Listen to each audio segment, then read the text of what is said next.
ലോകവും അതിൻ്റെ മോഹമെല്ലാം അഴിഞ്ഞു പോകും.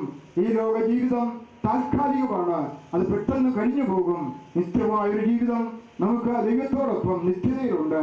അതിൻ്റെ അവകാശികളായി തീരുവാൻ ഇന്ന് പകൽക്കാലം ദൈവസേനയിലായിരുന്ന ഏവരെയും ദൈവം ഒരുക്കട്ടെ. അതിനായി ദൈവം നമ്മെ സഹായിക്കട്ടെ എന്ന് പറഞ്ഞുകൊണ്ട് ഞാൻ എൻ്റെ വാക്കുകൾ ചുരുക്കുന്നു. ദൈവം സഹായിക്കട്ടെ. ഇത് വിലയേറിയ മരണമാണ്. ദൈവത്തിന് ഇത് വിലയേറിയതാണ്. ഒരു വ്യക്തി നല്ല അവസാനം പ്രാപിക്കുന്നത് ദൈവത്തിന് വിലയേറിയതാണ്. ഇത് ലാഭമായി തീർന്നിരിക്കുകയാണ്. ഇത് ഭാഗ്യമായി മാറിയിരിക്കുകയാണ്. അതേ, താൻ സ്വർഗത്തിന് വിലയേറിയ ഒരു കല്ലായി, പുതിയ യെരൂശലേമിലെ വിലയേറിയ ഒരു കല്ലായി തീർക്കപ്പെട്ടു. ഹല്ലേലൂയ, ഹല്ലേലൂയ, ആമേൻ. പ്രത്യാശയോടെ ദൈവത്തെ മഹത്വപ്പെടുത്തുവാൻ എല്ലാവർക്കും ഇടയാകണം. ദുഃഖിക്കുവാനുള്ള വേളയല്ല. അത് എല്ലാവരുടെയും പ്രത്യാശ വർദ്ധിക്കട്ടെ. ദൈവസമാധാനം ഉള്ളത്തിൽ നിറഞ്ഞു കൊള്ളിയട്ടെ. ദൈവശക്തിയുടെ വ്യാപാരം എല്ലാവരിലും ഉണ്ടാകട്ടെ.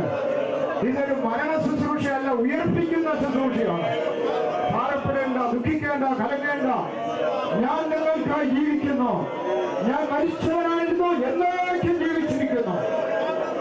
Hallelujah, hallelujah, hallelujah, hallelujah. എല്ലാവരും തങ്ങളുടെ പ്രത്യാശയെ പുതുക്കണം. ഇത് ദുഃഖിക്കുവാനുള്ള വേളയല്ല, നിരാശപ്പെടുവാനുള്ള സമയമല്ല.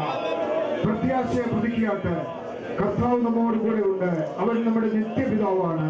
അന്ത്യത്തോളം നടത്തുവാൻ അവൻ ശക്തനാണ്. ഹല്ലേലൂയ. പ്രത്യാശയെ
ദ്രവത്വത്തിലേക്ക് നീങ്ങിക്കൊണ്ടിരിക്കുകയാണ്. ദ്രവത്വത്തിലേക്ക് നീങ്ങി മണ്ണോട് ചേരും. എന്നാൽ കർത്താവിന്റെ കാഹളം ധരിക്കുമ്പോൾ തേജസ്സേറിയ ശരീരത്തോടുകൂടെ, രൂപാന്തര ശരീരത്തോടുകൂടെ, അധികം പ്രഭയോടുകൂടെ താൻ ഉയർത്തെഴുന്നേൽക്കും. ശരീരത്തിൽ നിൽക്കുന്ന നാം ആ ഒരുക്കത്തോട് പൂർണ്ണതയോടിരിക്കുന്നുവെങ്കിൽ കണ്ണു വയ്ക്കുന്നതിനെ രൂപാന്തരപ്പെടും. നാം ഒരുമിച്ച കർത്താവിനെ എതിരേൽക്കും. എത്ര വലിയ പ്രത്യാശ! കാഹളം ധ്വനിക്കും. ഒരു നിമിഷം ആ പാട്ടിന്റെ ഒന്ന് അടിയെ പാടി എല്ലാവരും അതേ ജീവിക്കപ്പെടുവാനിടയാകട്ടെ. ദുഃഖിക്കേണ്ട, നിരാശപ്പെട്ട് നിൽക്കേണ്ട, അതേ കലങ്ങേണ്ട. ആരെങ്കിലും മനോവേദനകളാൽ നിരാശകളായിരിക്കുന്നുവെങ്കിൽ ഇതാ ദൈവത്തിന്റെ പരിശുദ്ധാത്മാവ്, രൂപാന്തരപ്പെടുത്തുന്ന ദൈവത്തിന്റെ പരിശുദ്ധാത്മാവ്, ജീവൻ നൽകുന്ന, പുതുക്കം നൽകുന്ന ദൈവത്തിന്റെ പരിശുദ്ധാത്മാവ് ഇവിടെ വ്യാപരിച്ചുകൊണ്ടിരിക്കുകയാണ്. കേൾക്കാറാ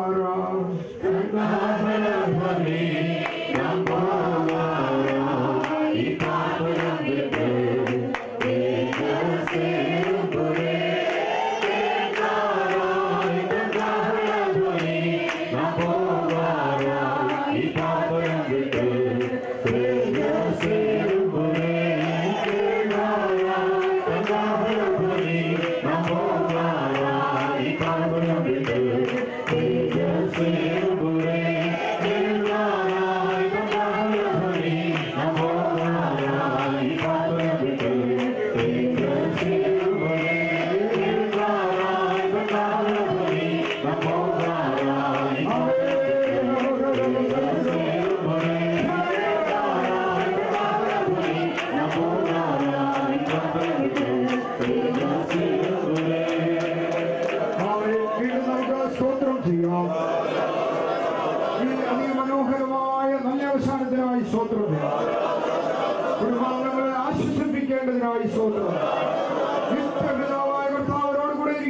എല്ലാറ്റിനായി സ്തോത്രം ചെയ്യാം. എല്ലാറ്റിനായി സ്തോത്രം ചെയ്യാം. സ്നേഹം നിറഞ്ഞ ഞങ്ങളുടെ സ്വർഗീയ പിതാവേ, ഞങ്ങൾ തന്നെ വാഴ്ത്തുന്നു, മഹത്വപ്പെടുത്തുന്നു.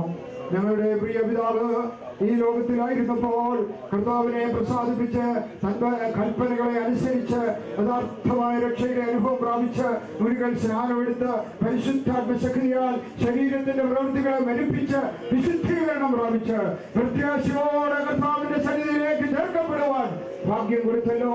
ഈ മരണം വിലയേറിയതായിരിക്കാൻ സ്തോത്രം, ഈ മരണം ലാഭമായിരിക്കാൻ സ്തോത്രം ചെയ്യുന്നു. കർത്താവെ, കുടുംബാംഗങ്ങളെ ആശ്വസിപ്പിക്കണമേ. പ്രിയ മാതാവിനെ ദൈവകരം നീട്ടി താങ്ങി ബലപ്പെടുത്തി ശക്തീകരിച്ച് കാക്കണമേ. മക്കളെ, മരുമക്കളെയും കൊച്ചുമക്കളെയും ഓർത്ത് പ്രാർത്ഥിക്കുന്നു. കർത്താവ് അവർക്ക് നല്ലൊരു പിതാവായി കൂടെ ഇരുന്ന് വഴി നടത്തണമേ. കർത്താവെ, എല്ലാവർക്കായി പ്രാർത്ഥിക്കുന്നു. ഇവിടെ കടന്നു വന്ന എല്ലാ പ്രിയപ്പെട്ടവർക്കായി പ്രാർത്ഥിക്കുന്നു. കർത്താവെ, ഒരു മരണമുണ്ട് എന്ന് മനസ്സിലാക്കി ജീവിതം ദൈവത്തോട് അടുക്കുവാൻ, ജീവിതം പുതുക്കുവാൻ കർത്താവ് സഹായിക്കണമേ. യഥാർത്ഥ രക്ഷയുടെ അനുഭവം പ്രാപിപ്പാൻ, ദൈവകൽപ്പനകളെ അനുസരിപ്പാൻ, നല്ല അവസാനം പ്രാപിപ്പാൻ, നിത്യതയിൽ ചെന്നു ചേരുവാൻ ഇവിടെ കടന്നു വന്ന എല്ലാവർക്കും ഇടയാക്കണമേ. കർത്താവേ, ദൈവത്തിന് സ്തോത്രം. ഒരു നിത്യ ജീവിതം ഞങ്ങൾക്ക് ഒരുക്കുന്നല്ലോ, ഒരു നിത്യ വീട് ഞങ്ങൾക്ക് ഒരുക്കുന്നുണ്ടല്ലോ. അവിടെ കർത്താവിനോട് കൂടെ എന്നേക്കും വസിക്കുവാൻ ഏവരെയും ഒരുക്കിക്കൊള്ളേണ്ടതിനായി പ്രാർത്ഥിക്കുന്നു. തുടർന്ന് സെമിത്തേരിയിലെ ശുശ്രൂഷകളെയും കർത്താവ് ആശീർവദിച്ച് നടത്തിയാട്ടെ. എല്ലാറ്റിനായി പ്രാർത്ഥിക്കുന്നു യേശുവിന്റെ നാമത്തിൽ തന്നെ.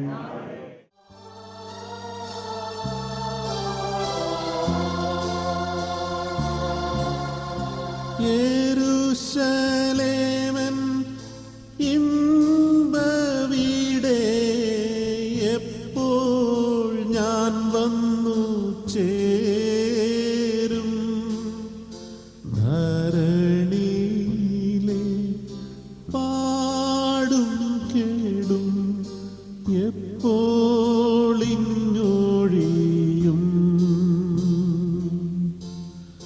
ധരണിയിലെ പാടും കേടും എപ്പോളിഞ്ഞൊഴിയും.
ശീതവും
രാജാവിൻ മഹത്വം അരികിൽ കണ്ടിടും. പരമരാജാവിൻ മഹത്വം അരികിൽ കണ്ടിടും. ശുശ്രൂഷകർത്താവായി സ്തോത്രം ചെയ്യാം. തന്റെ ജീവിതത്തിൽ കത്താശയില്ല നന്മകൾക്കായ ഉപകാരങ്ങൾക്കായി സ്തോത്രം ചെയ്യാം. സേവാദർശന വ്യക്തികൾ പുരുഷനാടക്കം ചെയ്തതുപോലെ വ്യക്തികളടക്കം ചെയ്യാൻ കർത്താവിനെ കൊണ്ടുവന്നാൽ സ്തോത്രം ചെയ്യാം.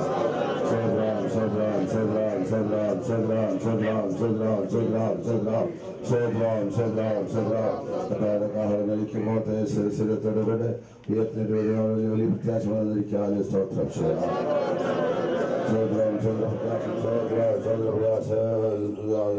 മക്കളെ കുടുംബങ്ങളെ കൊച്ചു മക്കളെല്ലാം ദൈവം സമാധാനത്തിൽ പ്രത്യാശ സൂക്ഷിക്കാനായി സ്തോത്രം ചെയ്യാം.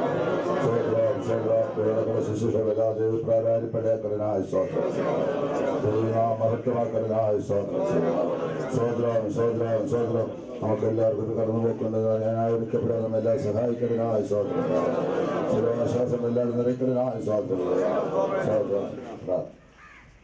പരിശുദ്ധനായ പിതാവിൽ നിന്ന് വിശ്വസിക്കുന്നു. അനുഗ്രഹിക്കപ്പെട്ട നല്ല സമയത്തിനായി അതിനെ വിശ്വസിക്കുന്നു. പിതാവിൽ ആരംഭിച്ചതായ പ്രവൃത്തിയെ പൂർത്തീകരിച്ച് പിതാവിന്റെ അവകാശം ദൈവോത്സവത്തിനായി ഇതിനെ സ്തുതിക്കുകയാണ്. കർത്താവ് സ്തോത്രം. തന്നെ തന്നെ മുതൽ കഴിഞ്ഞ 60 വർഷക്കാല ഭൂമിയിൽ ജീവിപ്പാൻ ദൈവം ഭാഗ്യം നൽകിയല്ലോ. കർത്താവ് അനുഗ്രഹിക്കപ്പെട്ട ഒരു കുടുംബം ചെയ്യുവാന്, മക്കളെ കാണുവാനും മരുമക്കളെ കാണുവാനും കുഞ്ഞുങ്ങളെ കാണുവാനും എല്ലാം കർത്താവിനെ സഹായിച്ച പ്രവർത്തനമായി ശ്രദ്ധിക്കുന്നു. അതിൽ കൂടിയായ കർത്താവിന്റെ കൽപ്പനകളും പ്രമാണവും കൽപ്പനകളും ജീവിപ്പാൻ കൊണ്ട് ദൈവത്തെ സഹായിച്ച കാര്യങ്ങളെ സ്തുതിക്കുകയാണ്. കർത്താവ് ദുഃഖവും വേദനയും നിലവിലും വിശുദ്ധില്ലാതാരത്തിൽ കർത്താവിന് ചുറ്റുവാൻ മനസ്സായതാണ് അതിനെ ശ്രദ്ധിക്കുന്നു. കർത്താവ് ഈശ്വരന്റെ കുടലായിരിക്കുന്ന സഹോദരി കുഞ്ഞുങ്ങളെല്ലാം ദൈവം ആശ്വസിപ്പിക്കുന്നതിന് പ്രാർത്ഥിക്കുന്നു. ഭരണത്തിലുള്ള ശുശ്രൂഷകളെല്ലാം ദൈവം നടത്തിയുള്ള കർത്താവ് സ്തോത്രം. ദൈവമേ സ്തോത്രം. അവിടുന്നുള്ള യാത്രയെല്ലാം ദൈവം സൂക്ഷിച്ചു കൊടുക്കാനാണ് അതിനെ ശ്രദ്ധിക്കുകയാണ്. കർത്താവ് സ്തോത്രം. ഇവിടെ പ്രവർത്തിക്കുന്ന എല്ലാവരെയും കർത്താവ് അനുഗ്രഹിക്കണമെന്ന് പ്രാർത്ഥിക്കുന്നു. ദൈവ സാന്നിധ്യം കൂടെയിരിക്കും യേശുവിന്റെ നാമത്തിൽ തന്നെ പിതാവേ. സത്യവേദ പുസ്തകത്തിലെ വായിച്ചു 1 Corinthians 15 അധ്യായം അതിന്റെ 35 വാക്യങ്ങൾ. പക്ഷേ ഒരുവൻ മരിച്ചവർ എങ്ങനെ ഓർക്കുന്നുവെന്നും ഏതുവിധം ശരീരത്തോടെ വരുന്നുവെന്ന് ചോദിക്കും. മൂടാ, നീ വിതയ്ക്കുന്നത് ചത്തില്ല എങ്കിൽ ജീവിക്കുന്നില്ല. നീ വിതയ്ക്കുന്നതോ ഉണ്ടാകുവാനുള്ള ശരീരമല്ല, ഗോതമ്പിന്റെയോ മറ്റു വല്ലതിന്റെയോ വെറും മണിയത്രേ വിതയ്ക്കുന്നത്. ദൈവമോ തന്റെ ഇഷ്ടം പോലെ അതിനൊരു ശരീരവും ഓരോ വിത്തിന് അതതിന്റെ ശരീരവും കൊടുക്കുന്നു. സകല മാംസവും ഒരുപോലെയുള്ള മാംസമല്ല. മനുഷ്യരുടെ മാംസം വേറെ, കന്നുകാലികളുടെ മാംസം വേറെ, പശുക്കളുടെ മാംസം വേറെ, മത്സ്യങ്ങളുടെ മാംസവും വേറെ. സ്വർഗീയ ശരീരങ്ങളും ഭൗമ ശരീരങ്ങളും ഉണ്ട്. സ്വർഗീയ ശരീരങ്ങളുടെ തേജസ് വേറെ, ഭൗമ ശരീരങ്ങളുടെ തേജസ് വേറെ. സൂര്യന്റെ തേജസ് വേറെ, ചന്ദ്രന്റെ തേജസ് വേറെ, നക്ഷത്രങ്ങളുടെ തേജസ് വേറെ. നക്ഷത്രവും തമ്മിൽ തേജസ് കൊണ്ട് ഭേദമുണ്ടല്ലോ. മരിച്ചവരുടെ പുനരുത്ഥാനവും അവണ്ണം തന്നെ.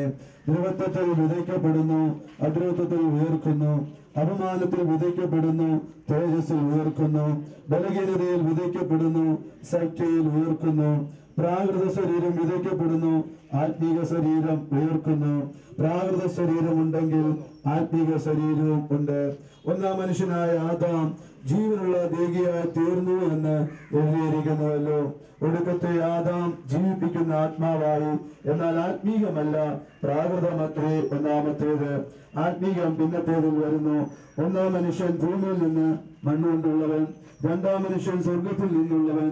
മണ്ണുകൊണ്ടുള്ളവനെ പോലെ മണ്ണുകൊണ്ടുള്ളവരും സ്വർഗീയനെ പോലെ സ്വർഗീയന്മാരും ആകുന്നു. നാം മണ്ണുകൊണ്ടുള്ളവനെ പ്രതിമ ധരിച്ചതുപോലെ സ്വർഗീയന്റെ പ്രതിമയും ധരിക്കും. സഹോദരന്മാരെ, മാംസരക്തങ്ങൾക്ക് ദൈവരാജ്യത്തെ അവകാശമാക്കുവാൻ കഴിയുകയില്ല. ദ്രവത്വം അദ്രവത്വത്തെ അവകാശമാക്കുകയുമില്ല എന്ന് ഞാൻ പറയുന്നു. ഞാനൊരു മർമ്മം നിങ്ങളോട് പറയാം. നാം എല്ലാവരും നിദ്ര കൊള്ളുകയില്ല. എന്നാൽ അന്ത്യകാകളനാദത്തിങ്കൽ പെട്ടെന്ന് കണ്ണുമെക്കുന്നിടയിൽ നാം എല്ലാവരും രൂപാന്തരപ്പെടും. കാഹളം ധ്വനിക്കും, മരിച്ചവർ അക്ഷയരായി ഉയർക്കുകയും നാം രൂപാന്തരപ്പെടുകയും ചെയ്യും. ഈ ദ്രവത്വമുള്ളത് അദ്രവത്വത്തെയും ഈ മർത്യമായത് അമർത്യത്വത്തെയും ധരിക്കണം.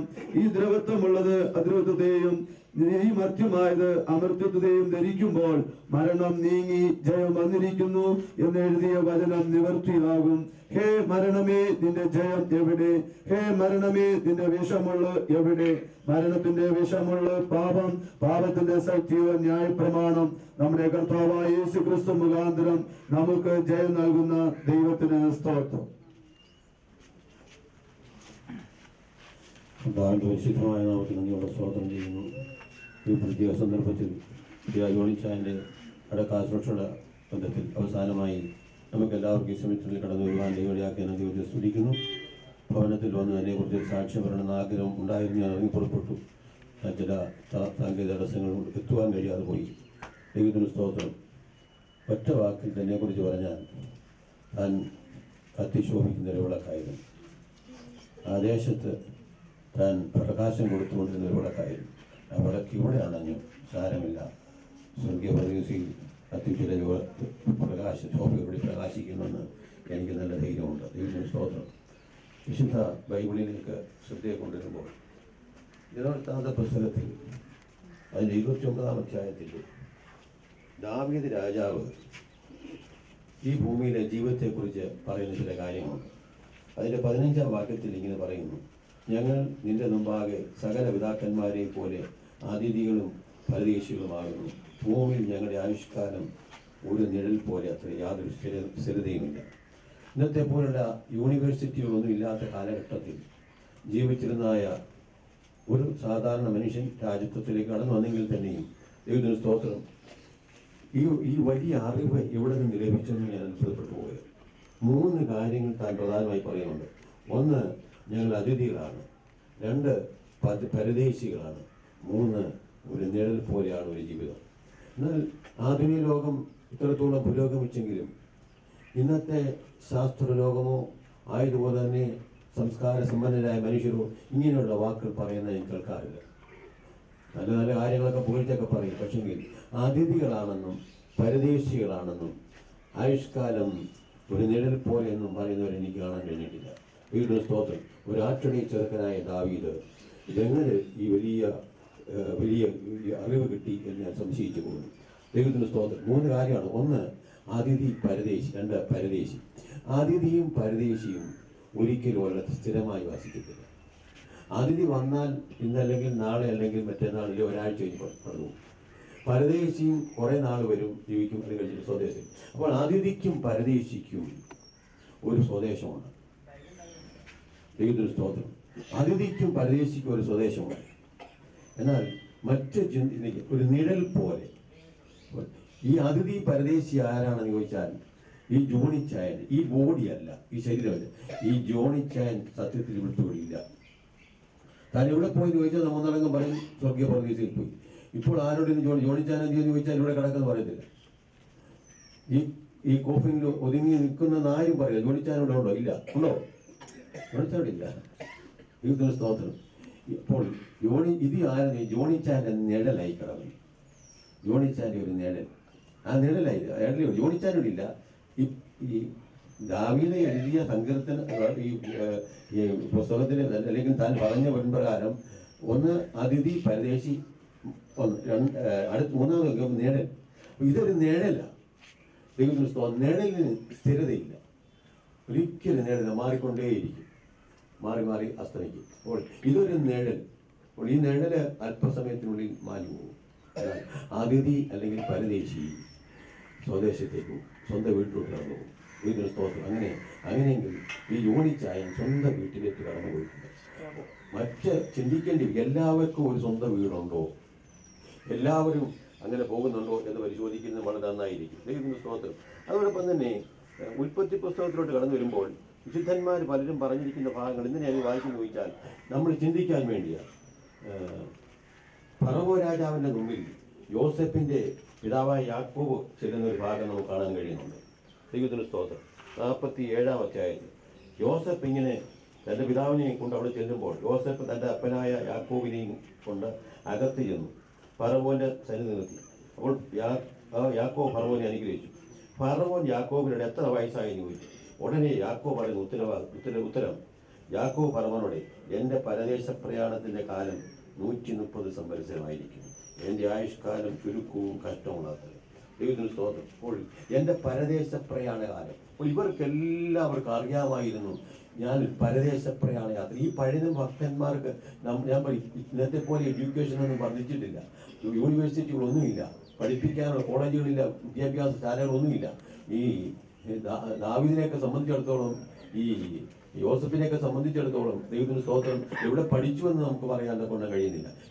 ദൈവത്തിൻ്റെ വിശുദ്ധാത്മാവ് അവർക്ക് ആഴമേറിയ അറിവുകൾ കൊടുത്തിരുന്നു. ദൈവത്തിന് സ്തോത്രം. ഇന്നത്തെ അറിവുകളെല്ലാം തിരിഞ്ഞ് അവർ, എന്നാൽ ഇവർക്ക് വലിയ അറിവ്. അപ്പോൾ ചുരുക്കി പറഞ്ഞാൽ അവരെ ഗ്രഹിച്ചുകൊണ്ടിരുന്ന, അവരെ മതിച്ചുകൊണ്ടിരുന്ന, അവരെ നിർബന്ധിച്ചുകൊണ്ടിരുന്ന ഒരു പ്രധാന വിഷയം, അവർക്കൊരു സ്വദേശമുണ്ട്, ഒരു സ്വന്തം വീടുണ്ട്, നാടുണ്ട്, അവിടെ എത്രയും പെട്ടെന്ന് പോകണം എന്നുള്ള ആഗ്രഹത്തോടെ ദാഹത്തോടെ അവരിങ്ങനെ മുമ്പോട്ട് ജീവിച്ചു വന്നതായിട്ട് കാണാൻ കൊണ്ടാൻ കഴിയും. ദൈവത്തിന് സ്തോത്രം. അങ്ങനെയെങ്കിൽ ഓരോ ദിവസം കഴിയുന്തോറും ഞങ്ങളുടെ നാടോട് അടുക്കുന്നു, ഞങ്ങളുടെ വീടോട് അടുക്കുന്നുള്ള ഏറി ചിന്ത അവരെ ഭരിച്ചിട്ടുണ്ട്. ദൈവത്തിന് സ്തോത്രം. ഈ ജോണിച്ചാന് വേണ്ടി അല്ല ഇപ്പോൾ സംസാരിക്കുന്നത്. ദൈവത്തിന് സ്തോത്രം. തനിക്ക് തൻ്റെ അവകാശത്തിൽ തന്നെ എത്തിക്കഴിഞ്ഞു, തൻ്റെ സന്തോഷ ഭവനത്തിൽ തന്നെ എത്തിക്കഴിഞ്ഞു. ഇപ്പോൾ ഒരു ടെലിഫോൺ വഴി, മൊബൈൽ വഴി നമുക്ക് വിളിക്കാമായിരുന്നെങ്കിൽ സംസാരിക്കാമായിരുന്നു, അങ്ങനെയുള്ള എന്തെങ്കിലും ക്രമീകരണം ഉണ്ടായിരുന്നെങ്കിൽ. എന്നിട്ട് ചോദിക്കുകയാണ്, കുഞ്ഞുങ്ങൾ 3 പേരോട് നിൽക്കുന്നു, സഹധർമ്മിണിയുണ്ട്, കരയുന്നു, വരുന്നെന്ന് ചോദിച്ചാൽ പറയും ഞാൻ വരുന്നില്ലെന്ന് പറയും, ഞാൻ വരുന്നില്ലെന്ന് പറയും. അപ്പോൾ എന്നിട്ട് അടുത്ത് പറയും നിങ്ങൾ ഇങ്ങോട്ട് വരുന്നേ വാന്ന് പറയും. ഞാൻ അങ്ങോട്ട് വരുന്നില്ല, നിങ്ങൾ ഇങ്ങോട്ട് വരുന്നെങ്കിൽ എൻ്റെ ഓട്ടം ഓടി ഞാൻ എൻ്റെ വീട്ടിലെത്തിയെന്ന് പറയും. ദൈവത്തിന് സ്തോത്രം. അഗതിയും പരദേശിയുമായി ഈ ഭൂമിയിൽ ഈ നിഴൽ പോലെയുള്ള ശരീരത്തിൽ പാർത്ത് ദൈവത്തിന് സ്തോത്രം ഒരുക്കിയിരുന്ന സ്ഥലത്തെത്തി. ഞാൻ പറയട്ടെ, താൻ അതിനുവേണ്ടി ഓടി. എനിക്ക് ഇദ്ദേഹത്തെ വർഷങ്ങൾ വ്യക്തമായിട്ട് അറിയാമല്ലോ. പരമഭക്തനായ ഒരു മനുഷ്യനാണ്. ദൈവത്തിന് സ്തോത്രം. ലഭിച്ചിരുന്ന ഉപദേശത്തിനൊത്തവണ്ണം താൻ മാതൃകയുള്ളൊരു ജീവിതം ഭവനത്തിലും സഭയിലും ദേശത്തും ഒക്കെ വെളിപ്പെടുത്തി എന്നെനിക്ക് ധൈര്യത്തോടെ എനിക്ക് പറയുവാൻ കൊണ്ട് കഴിയും. എന്തുകൊണ്ട് അങ്ങനെ ചെയ്തു ചോദിച്ചാൽ തൻ്റെ വീട്ടിലേക്ക് പോകാനുള്ള ആഗ്രഹവും താല്പര്യവും തന്നെ എപ്പോഴും ഭരിച്ചുകൊണ്ടിരുന്നു. ഞാൻ പറയട്ടെ, എന്നെ കേൾക്കുന്ന പ്രിയപ്പെട്ടവരെ, നമ്മുടെ ഇപ്പോഴത്തെ ഈ താൽക്കാലം ഇതൊരു നിഴൽ. ദൈവത്തിന് സ്തോത്രം. ഈ ബോഡി എന്ന് പറയുന്ന ഒരു നിഴലാണ്. നിഴൽ മാഞ്ഞില്ലാതെ പിന്നെ കാണാനേ പറ്റത്തില്ല.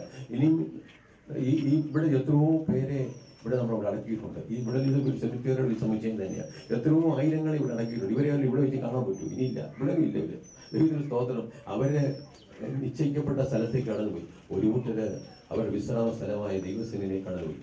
ദാനിയേൽ പ്രവചനം 12-ാം അധ്യായത്തിന്റെ അവസാനം ഇങ്ങനെ ദാനിയേലോട് പറയുന്നുണ്ട്, ദാനിയേലേ നീ പൊയ്ക്കൊള്ളാന്ന് പറയും. ദാനിയേലേ നീ പൊയ്ക്കൊള്ള, നീ വിശ്രമിക്കണം. സ്തോത്രം. വിശ്രമിച്ച് കാലാവസാനത്തെങ്കിൽ എൻ്റെ ഓഹരി വായിക്കാൻ എഴുതിയിട്ട് വരും. അപ്പോൾ പോയി വിശ്രമിക്കുക എന്നുള്ള ജോണിച്ചാനൊരു വിശ്രാമമുണ്ട്. ഇപ്പോൾ താൻ വിശ്രമിക്കുന്നു, ദൈവസേനയിൽ എത്തിയിരിക്കും. അത് ഇനി മടങ്ങി വരും. പക്ഷേ ഒരു കാര്യം പറയട്ടെ, താൻ ഇനിയും വരുമ്പോൾ കാണുമ്പോൾ ഒരു ഭർത്താവായിട്ടോ ഒരു പിതാവായിട്ടല്ല വരാൻ പോകുന്നത്, അല്ലെങ്കിൽ ആരുടെയും മക്കളായിട്ടല്ല വരാൻ പോകുന്നത്. അത് മനസ്സിലായിക്കോണം.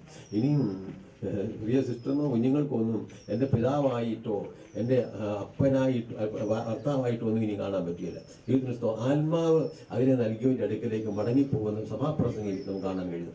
ആത്മാവ് അതിൻ്റെ ഉള്ളിലെ ഉടമേ, ഈ നിഴലിൻ്റെ ഉടമ ദൈവത്തിന് സ്തോത്രം. ഇപ്പം നമ്മൾ ഈ ബോഡി വെച്ചിരിക്കുന്ന ഒരു പേടകത്തില്ല, അതുപോലെ തന്നെ ഒരു പേടകമായി ബോഡി. ഇതൊരു നിഴലെന്നാ പറയും. അതിൻ്റെ ഉടമ പോയി കഴിഞ്ഞു.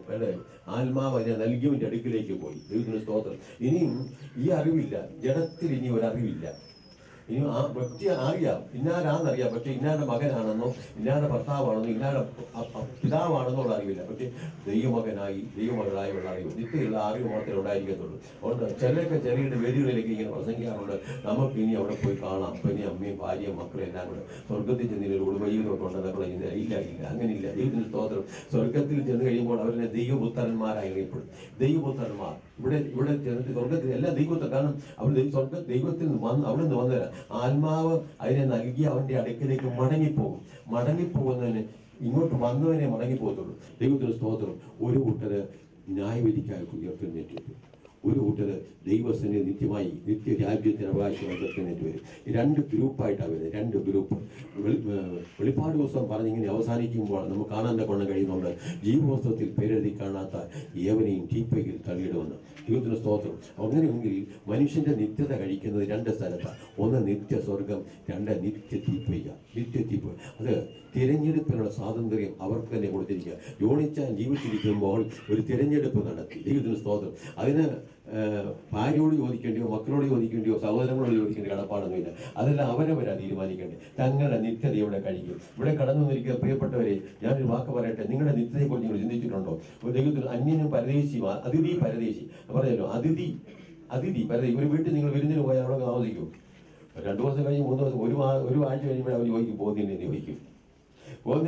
അതിഥി അത്രേ ഉള്ളൂ. പരദേശി ആകുമ്പോഴും അതുപോലെ തന്നെ കുറച്ചാളൊക്കെ എന്ന് വിളിച്ച് പറയും എനിക്കൊരു സ്വദേശമുണ്ട്, എനിക്ക് വീടുണ്ടെന്ന് പറഞ്ഞു പോകും. ദൈവത്തിന് സ്തോത്രം. അതുകൊണ്ട് ഈ ഭൂമിയിൽ ജനിച്ച മനുഷ്യനെല്ലാം അതിഥിയെപ്പോലെ പരദേശികളെ പോലെ ജീവിച്ച് സ്വദേശത്തേക്ക് കടന്നുപോയി. ഇനിയും അവിടെ നിത്യത കഴിക്കുന്നത് അവരുടെ ജീവിതത്തിൽ ഈ ഭൂമിയിൽ ജീവിക്കുന്നതിനനുസരിച്ചായിരിക്കും. വിശുദ്ധ ബൈബിൾ പറയും, ഒരു മനുഷ്യൻ ശരീരത്തിൽ ചെയ്തത് തീയതായാലും നല്ലതായാലും തീയതായാലും തക്കത് പ്രാപിക്കാൻ എല്ലാവരും ദൈവത്തിൽ കടന്നു വേണ്ടി വരും. ദൈവത്തിന് സ്തോത്രം. ഞാൻ പറഞ്ഞല്ലോ, യോണിച്ചാൻ വേണ്ടിയല്ല, യോണിച്ചാൻ എത്തേണ്ട സ്ഥാനത്തുണ്ട്. ഞാനിവിടെ വന്ന് സംസാരിച്ച് മറ്റുള്ളവരോട് അദ്ദേഹം രക്ഷപ്പെട്ടല്ലോ. അദ്ദേഹം രക്ഷപ്പെട്ടു. ഇനി അദ്ദേഹത്തെ ആർക്കൊന്നും ചെയ്യാൻ പറ്റില്ല, ഒന്നും ചെയ്യാനൊക്കെ പറ്റില്ല. ഒരു പിശാചിന് ലൂസിഫർ അവൻ്റെ സൈന്യം കൂടെ അയച്ചാലും ഈ യോണിച്ചാനോട് ഒന്നും ചെയ്യാൻ പറ്റില്ല. ദൈവത്തിന് സ്തോത്രം. ഞാൻ ഇവിടെ പ്രസംഗിച്ചാലും പറയും, അവസരം കിട്ടിയാൽ പോകണം. ഇവിടെ നിൽക്കരുത്. ഇവിടുത്തെ കപ്പയും ചക്കയും മാങ്ങായും മത്തിയും തിന്നാൻ വേണ്ടി ഇവിടെ കിടക്കരുത്. അല്ലാതെ കൂടെ എന്താ കിട്ടും? അല്ലാതെ കൂടെ ഇവിടെ നമുക്ക് എന്തോ നേടും? ഏതായാലും ഒരു ദിവസം പോയി പറ്റുള്ളൂ. കുറച്ച് കപ്പയോ ചക്കയോ മാങ്ങയോ മത്തിയോ ഒക്കെ തിന്നാൻ, അല്ലാതെ വേറൊന്നുമില്ല. അവസരം കിട്ടിയാൽ പോക്കോളണം. ദൈവത്തിൽ തോന്നി ഇവിടെ കെട്ടിപ്പിടിച്ച് നിൽക്കാൻ അനുവദിക്കുക. കാരണം ഇവിടെ നമ്മൾ ഇല്ലെങ്കിൽ ഒരു ദിവസം പോയേ പറ്റൂ. അവസരം കിട്ടുമ്പോൾ പറ്റുമെന്ന് യോണിച്ചാൻ ഭാഗ്യശാലി. അവസരം കിട്ടിയപ്പോൾ ദൈവത്തിന് സ്തോത്രം. അത്ര സൗഭാഗ്യവാനായി എത്തേണ്ട സ്ഥാനത്ത് എത്തി അവകാശം നമ്മൾ ഈ ശരീരത്തിൽ ഇരിക്കുന്നു. എൻ്റെ വാക്കുകൾ ഞാൻ അവസാനിപ്പിക്കട്ടെ. ദൈവത്തിന് സ്തോത്രം. ഒരു നാൾ കർത്താവിൻ്റെ ഒരു താമസമെങ്കിൽ എനിക്കും നിങ്ങൾക്ക് ഒരു കടന്നുപോക്കുണ്ടായിരുന്നു. ജീവിതത്തിലെ ഏറ്റവും സൗഭാഗ്യം ഈ ശരീരത്തിൽ ഇരിക്കുമ്പോൾ ലഭിക്കുന്നതിൽ ഏറ്റവും സൗഭാഗ്യവതിൽ ഏറ്റവും വലുതെന്താണെന്ന് വെച്ചാൽ നമ്മുടെ കടന്നുപോക്ക്, അവസാനത്തെ കടന്നുപോക്ക് ഏറ്റവും മനോഹരമാക്കി തീർക്കുന്നതാണ്, അതിമനോഹരമാക്കി തീർക്കുന്നതാണ്. നമ്മുടെ കടന്നുപോക്ക് അതിമനോഹരമാക്കി തീർക്കണം. പറഞ്ഞാൽ ഇവിടെ നീ ശരീരം വിട്ടുകഴിഞ്ഞാൽ ദൂതന്മാരും കർത്താവും എതിരേറ്റ് നമ്മെ കൊണ്ടുപോകണം. എല്ലാവരും അങ്ങനെ ആക്കണമെന്നില്ല. ഈ ജീവിതത്തിൽ ചിലരെ കൊണ്ടുപോകാൻ പിശാച് അവൻ്റെ സൈന്യം കടന്നു വരും. എത്രയോ അനുഭവങ്ങളൊക്കെ നിങ്ങൾ കേട്ടിട്ടുണ്ട്, ഞങ്ങൾക്കറിയാം. അതൊക്കെ എല്ലാവരെയും ഞാൻ പരസ്യമായിട്ട് പറയാൻ താല്പര്യപ്പെടുന്നില്ല.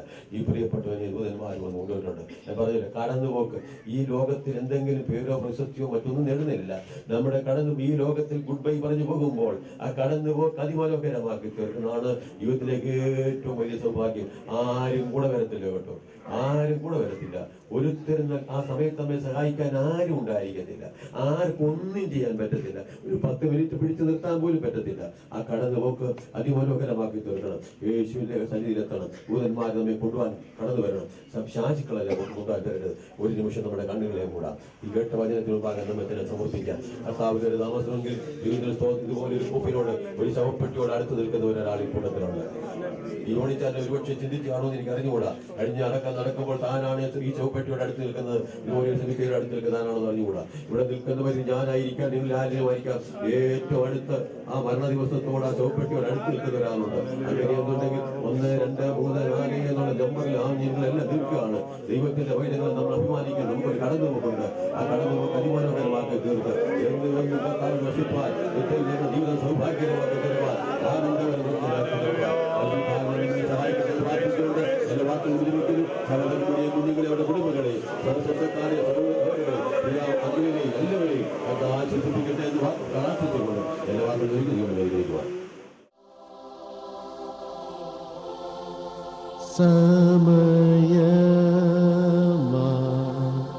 രഥത്തിൽ ഞാൻ സ്വർഗയാത്ര ചെയ്യുന്നു, എൻ സ്വദേശം കാൺമതിന്നു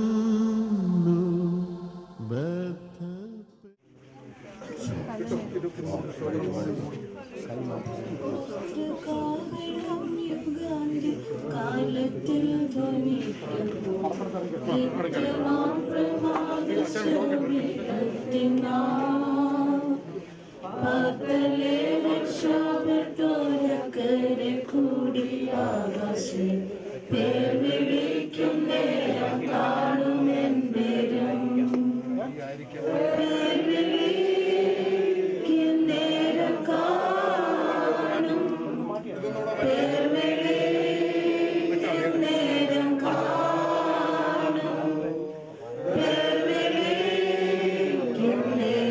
God.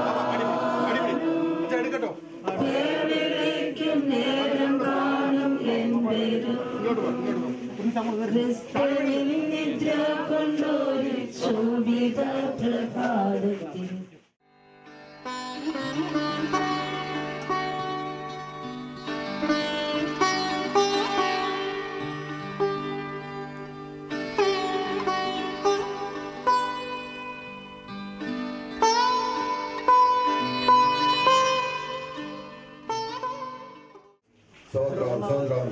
സ്വന്തം